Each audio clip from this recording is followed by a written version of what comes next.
as the Clippers move on to round 2. Hey, Broussard, what did Kawhi and the Clippers prove in this series, in your opinion?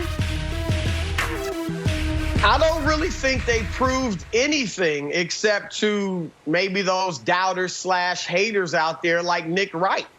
I mean, they did what they were supposed to do, okay? Now, you can argue they should have taken out a 7th seed that was without its second best player for the most part in 4 or 5 games, and that's fair. But I actually think it was good that they got tested. It forced them to bring out their toughness, their physical play, their hard-nosed demeanor.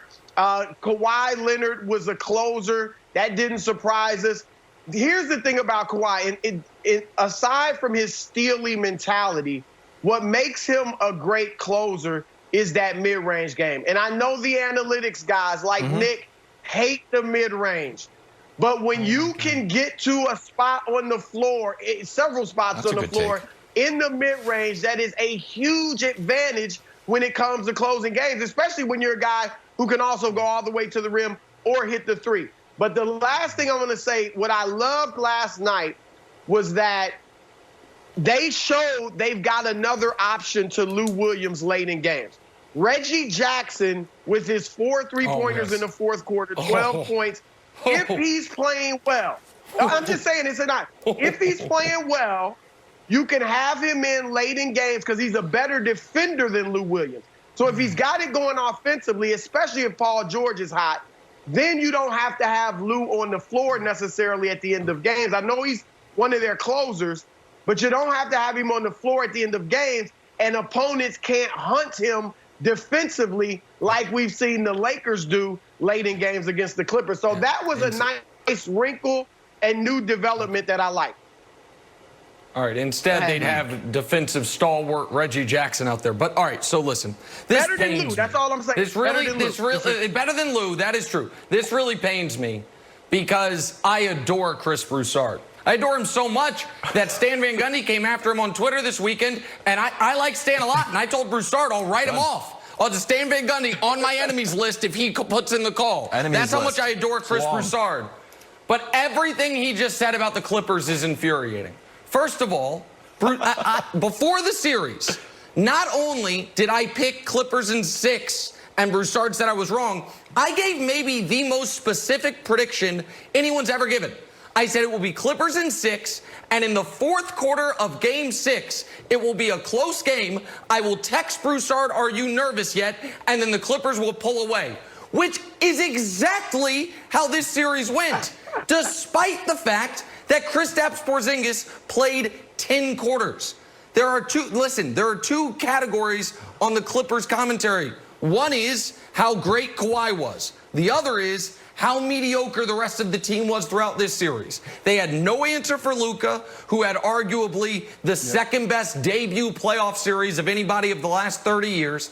They had no answer for, who was Luka's best teammates for most of the series were Trey Burke, Seth Curry, and Tim Hardaway Jr. Seth Curry. And it's still a 6-point game in the fourth quarter of Game 6. So Kawhi was utterly sensational, Brandon, from start to finish. Oh, and the one other thing I have to say, Chris, you've got to, you and Van Gundy and Jackson keep saying analytics folks hate the mid-range game.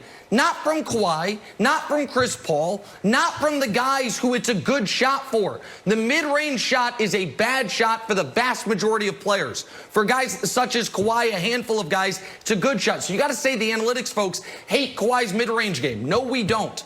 But Brandon, Kawhi was great. I don't know how otherwise you can be incredibly impressed by what the Clippers did. Yeah, I'll be quick here because it comes down to one thing, and it comes down to Kawhi. You just said it. You know, in that fourth quarter really made me go back and do my homework, and it made me appreciate Kawhi and his presence. Not only, before we even get to the offense, we saw this guy diving on the floor. We saw this guy even getting emotional and cursing out his teammates in a good way. We saw this guy playing lights out defense. But when you dive into the numbers, it mimics last year's championship run. He started this series with 29 points. And then he followed it up with 36, then 35, then 36, then 32, then 32, and then he closed it out with another 33. He's been overshadowed by the Paul George headlines. Him not showing up, him showing up. Luka, how awesome Luka is. I was one of those guys talking about Luka. Still will talk about Luka. And then now we just threw Marcus Morris into that mix as well. We literally have not been talking about the biggest storyline in probably the NBA playoffs. Like, this guy's been playing lights out, and it's scary to think about if Paul George can actually show up on a consistent level. And to your point, if there's other people around him that can step up and play ball, I mean, the Lakers are going to be in trouble, Nick. Ooh. Look, I don't think they're going to be in trouble necessarily. Maybe. Look, Paul George called Kawhi Mr. Reliable. And we know he wasn't Mr. Reliable earlier in the year, Broussard, because he likes to take some time off. But to me, no big deal, because everything got better. Points got better, rebounds got better, assists got better, field goal percentage got better, field goal attempts got better. Between that and between the New Balance and the mid-range game, he's also king of old man basketball. So to me, yes, I have no issue, Broussard, with him taking time off or how he handled the regular season. And the proof is in the pudding that this is how he's performing now because he took all that time off. Oof. Yeah, look, I'm not a fan of load management. And if the Clippers go ahead and win the finals like I've predicted, it could be bad for basketball because we could just see more and more load management with the top players. However, the dude is bad. And I think in Kawhi's case is legit because I do think there's some degenerative stuff going on with that knee. So I think it's legitimate, but it's not a great precedent for other players who will take advantage of it.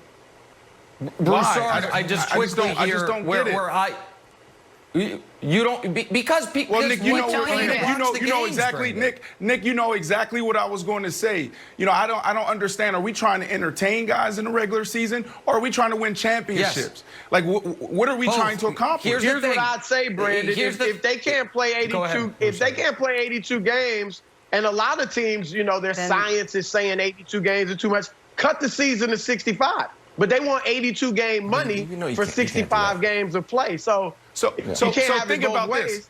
Or you should be able to. So LeBron James. So how does LeBron James approach load management? He plays 75 games every year. Yeah. Right. That's the thing is he plays 70. Like the Brandon, the load management thing is it's one guy that we're talking about. Nobody is arguing, Brandon. Everyone needs to play all 82.